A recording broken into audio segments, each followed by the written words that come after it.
विश्व नशीली दवा दिवस के रूप में कब मनाया जाता है?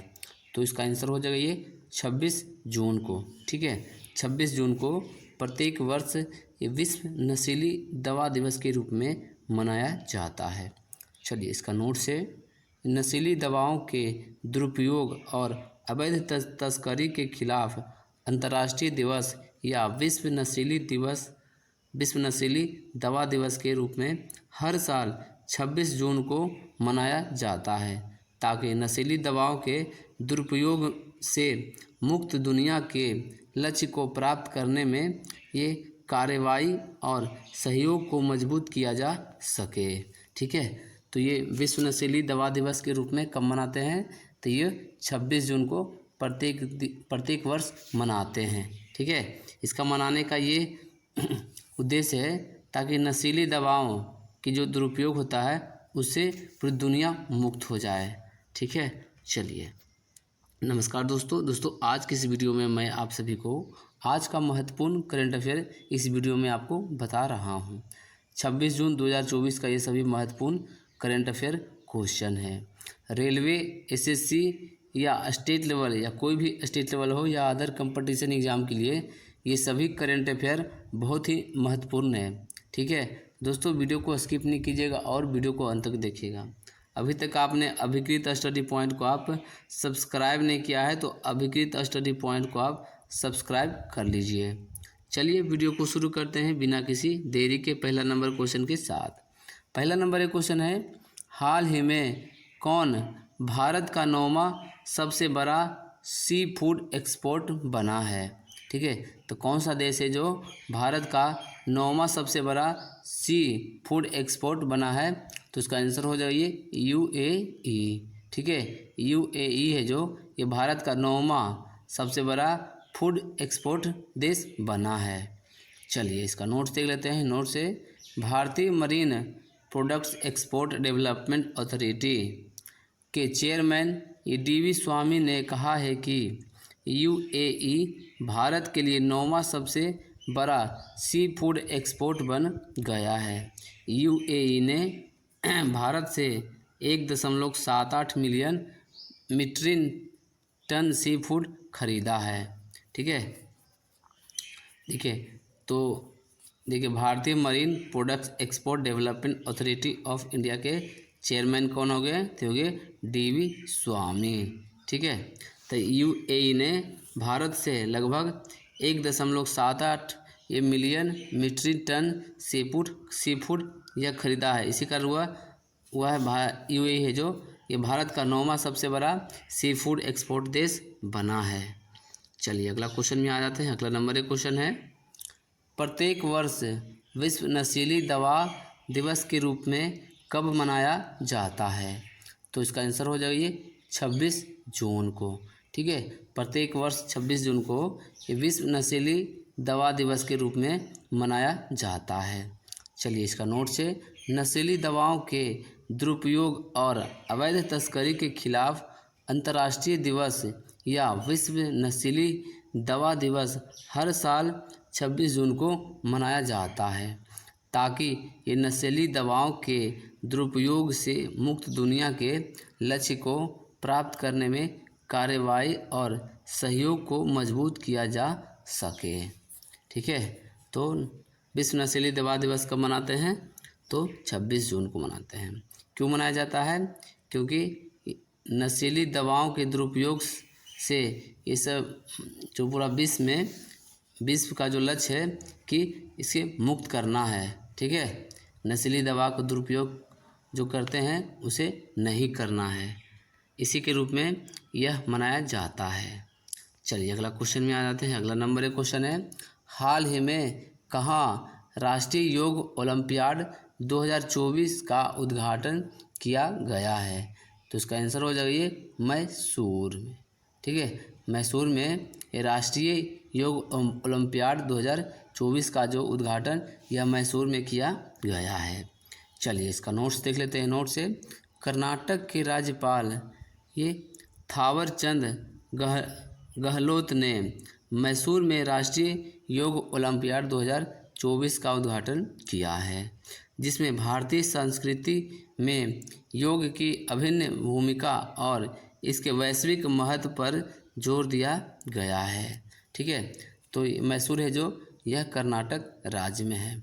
कर्नाटक के राज्यपाल कौन हो गए? तो ये थावरचंद ये गहलोत हैं। ठीक है, थावरचंद गहलोत हैं जो यह कर्नाटक के राज्यपाल हैं। इन्होंने ही राष्ट्रीय योग ओलंपियाड 2024 का उद्घाटन किया है। चलिए अगला क्वेश्चन में आ जाते हैं। अगला नंबर एक क्वेश्चन है, हाल ही में भारत और किस देश ने समुद्री बचाव समन्वय केंद्र शुरू किया है? तो इसका आंसर हो जाइए श्रीलंका। ठीक है, भारत और श्रीलंका देश ने इस समुद्री बचाव समन्वय केंद्र को शुरू किया है। चलिए इसका नोट से, भारत और श्रीलंका ने समुद्री सुरक्षा सहयोग को मजबूत करने के लिए ये MRCC की शुरुआत की थी। चलिए अगला क्वेश्चन में आ जाते हैं। अगला नंबर एक क्वेश्चन है, हाल ही में किसने military institute of technology Pune के कमांडेंट के रूप में पदभार संभाला है? तो उसका आंसर हो जाइए नेल्सन डिसूजा। ठीक है, नेल्सन डिसूजा है जो ये military institute of technology Pune के कमांडेंट के पदभार के रूप में यह संभाला है। चलिए इसका नोट से देख लेते हैं। रियल एडमिरल नेल्सन डिसूजा ने military institute of technology Pune के कमांडेंट के रूप में पदभार संभाला है। रियल एडमिरल नेल्सन डिसूजा ने एयर वाइस मार्शल विवेक बलोरिया से military institute of technology Pune के कमांडेंट के रूप में पदभार संभाला है। ठीक है, चलिए अगला क्वेश्चन में आ जाते हैं। अगला नंबर एक क्वेश्चन है, हाल ही में किस IIT के छात्र कलश गुप्ता ने विश्व की सबसे बड़ी कोडिंग प्रतियोगिता जीती है?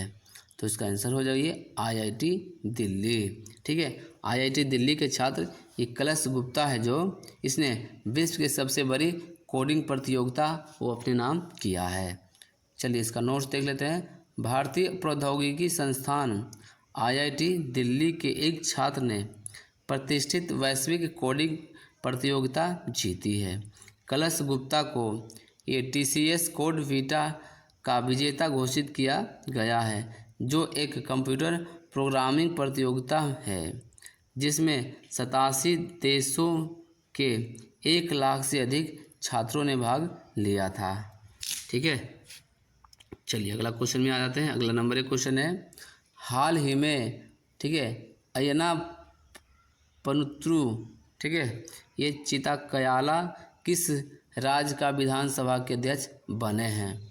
तो उसका आंसर हो जाइए आंध्र प्रदेश। ठीक है, आंध्र प्रदेश के ये अय्यना पनुत्रु चिताकयाला है जो यह आंध्र प्रदेश के विधानसभा का अध्यक्ष बने हैं।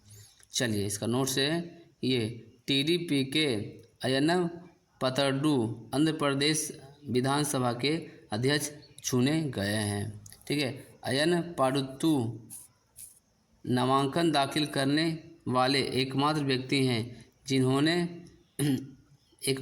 हैं इसलिए उन्हें सर्वसम्मानित से अध्यक्ष चुना गया है। वही आंध्र प्रदेश के मुख्यमंत्री चंद्रबाबू नायडू के नेतृत्व में कैबिनेट की पहली बैठक ये 24 जून को हुई है। ठीक है, तो आंध्र प्रदेश के वर्तमान में मुख्यमंत्री कौन है? तो हो गए ये चंद्रबाबू नायडू। ठीक है, चलिए अगला क्वेश्चन में आ जाते हैं। अगला नंबर एक क्वेश्चन है, हाल ही में किसे भारतीय दूरसंचार नियामक प्राधिकरण के सचिव के रूप में नियुक्त किया गया है?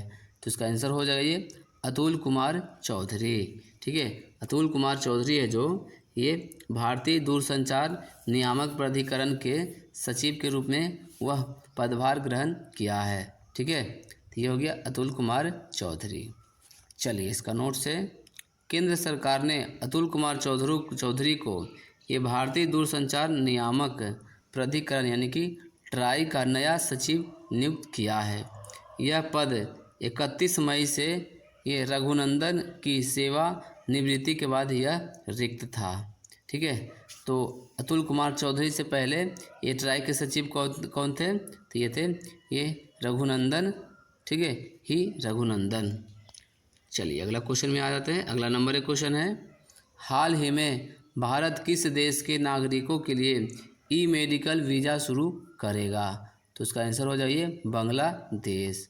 ठीक है, भारत है जो ये बांग्लादेश से ये ई मेडिकल वीज़ा सेवा शुरू करने वाला है। चलिए इसका नोट्स है, प्रधानमंत्री नरेंद्र मोदी ने राष्ट्रीय राजधानी में दोनों देशों के प्रतिनिधिमंडलों के बीच बैठक के बाद घोषणा की, भारत इलाज के लिए भारत आने वाले बांग्लादेशी नागरिकों के लिए ई मेडिकल वीज़ा सुविधा शुरू करेगा। ठीक है, चलिए अगला क्वेश्चन में आ जाता है, हाल ही में किसने FTI-TTP का उद्घाटन किया है? तो उसका आंसर हो जाइए श्री अमित शाह ने। ठीक है, श्री अमित शाह ने FTI-TTP का उद्घाटन किया है। चलिए इसका नोट्स देख लेते हैं। केंद्रीय गृह मंत्री और सहकारिता मंत्री श्री अमित शाह ने ये 22 जून को नई दिल्ली के इंदिरा गांधी अंतर्राष्ट्रीय हवाई अड्डे के टर्मिनल 3 पर ये फास्ट ट्रैक इमिग्रेशन ये ट्रस्टेड ट्रेवलर प्रोग्राम का उद्घाटन किया है। ठीक है, ये FTI मतलब हो गया ये फास्ट ट्रैक इमिग्रेशन, और TTP का मतलब हो गया ये ट्रस्टेड ट्रेवलर प्रोग्राम। ठीक है, चलिए इसका उद्घाटन किसने किया? तो ये अमित शाह ने, जो कि वर्तमान में गृह मंत्री हैं। चलिए अगला क्वेश्चन में आ जाते हैं। अगला नंबर एक क्वेश्चन है, हाल ही में किसने फिलिस्तीन को आधिकारिक तौर पर मान्यता दी है? तो उसका आंसर हो जाइए आर्मेनिया। ठीक है, आर्मेनिया ने फिलिस्तीन को आधिकारिक तौर पर मान्यता दे दी है। चलिए इसका नोट्स देख लेते हैं। आर्मेनियाई विदेश मंत्रालय ने एक बयान में कहा है कि आर्मेनिया ने फिलिस्तीन राज्य को मान्यता देने की घोषणा की है, जो गाजा में युद्ध के दौरान ऐसा करने वाला नवीनतम देश है। चलिए अगला क्वेश्चन में आ रहा है। अगला नंबर एक क्वेश्चन है, हाल ही में किसे BSNL में निर्देशक नियुक्त किया गया है? तो इसका आंसर हो जाइए सुधाकर राव पापा। ठीक है, सुधाकर राव पापा को ये BSNL का निर्देशक नियुक्त किया गया है। चलिए इसका नोट से सुधाकर राव पापा को BSNL का अगला निर्देशक नियुक्त किया गया है। ठीक है, तो BSNL का निर्देशक कौन हो गए? ये सुधाकर राव पापा हैं। ठीक है, चलिए अगला क्वेश्चन में आ जाते हैं। अगला नंबर एक क्वेश्चन है, हाल ही में हेमिस महोत्सव 2024 कहाँ आयोजित किया गया है? तो इसका आंसर हो जाइए लद्दाख।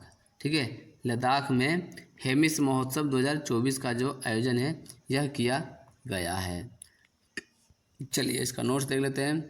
तिब्बती बौद्ध धर्म का एक जीवंत उत्सव हेमिस महोत्सव हर साल भारत के लद्दाख में आयोजित किया जाता है। 2024 में यह महत्वपूर्ण सांस्कृतिक कार्यक्रम है, जो कि 16 और 27 जून को आयोजित किया गया था। ठीक है, तो ये हेमिस महोत्सव है जो कहाँ किया गया है? ये लद्दाख में किया गया है। ठीक है, ये जो पर्व है ये तिब्बती बौद्ध धर्म का यह एक पर्व है। ठीक है, जो कि इस वर्ष 16 और 17 जून को यह आयोजित किया गया था। अगला क्वेश्चन में आ जाते हैं। अगला नंबर एक क्वेश्चन है, हाल ही में किस बैंक ने UPI सक्षम RuPay web credit card launch किया है? तो इसका आंसर हो जाइए फेडरल बैंक। ठीक है, फेडरल बैंक ने UPI सक्षम रुपे वेब क्रेडिट कार्ड को लॉन्च किया है। इसका नोट्स है, फेडरल बैंक ने भारतीय राष्ट्रीय भुगतान निगम के साथ मिलकर RuPay web credit card launch किया है, जो रुपे नेटवर्क पर UPI संचालित लेनदेन को एकीकृत करता है और दोनों के लाभ और विशेषताओं को एकीकृत भी करता है।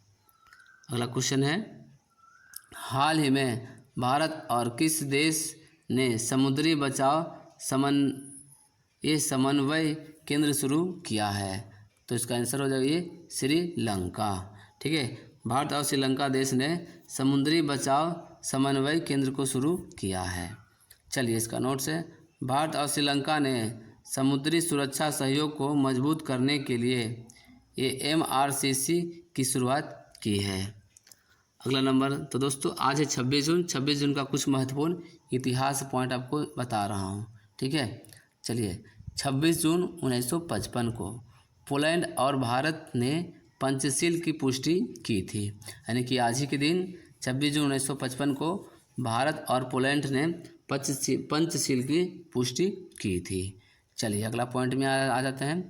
26 जून 1992 को भारत बांग्लादेश समझौते के तहत 3 बीघा कॉरिडोर बांग्लादेश को लीज पर दिया गया है, ठीक है।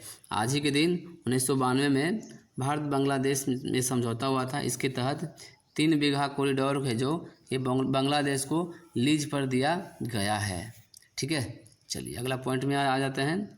आज ही के दिन 26 जून 1995 में आज ही के दिन मध्य प्रदेश को भारत का बाघ राज्य घोषित किया गया था, ठीक है। आज ही के दिन 1995 में, ठीक है, 1995 में मध्य प्रदेश को भारत का बाघ राज्य घोषित किया गया था। अगला पॉइंट है 26 जून 1997 को यह रासायनिक हथियार सम्मेलन के लिए अपने हस्ताक्षरकर्ताओं दायित्व के हिस्से के रूप में भारत ने अपने रासायनिक हथियार भंडार और भंडार सुविधाओं का घोषणा किया था। तो दोस्तों आज हमने आप सभी को आज का महत्वपूर्ण करंट अफेयर इस वीडियो में आपको बताए हैं, ठीक है। अगर आपको वीडियो अच्छा लगा होगा तो वीडियो को एक लाइक कीजिए, कमेंट करके बताइए कि आज का बेस्ट क्वेश्चन कौन सा रहा। इस वीडियो को अपने दोस्तों के साथ शेयर कीजिए। अभी तक आपने अभिकित स्टडी पॉइंट को आप सब्सक्राइब नहीं किया है तो अभिकित स्टडी पॉइंट को आप सब्सक्राइब कर लीजिए।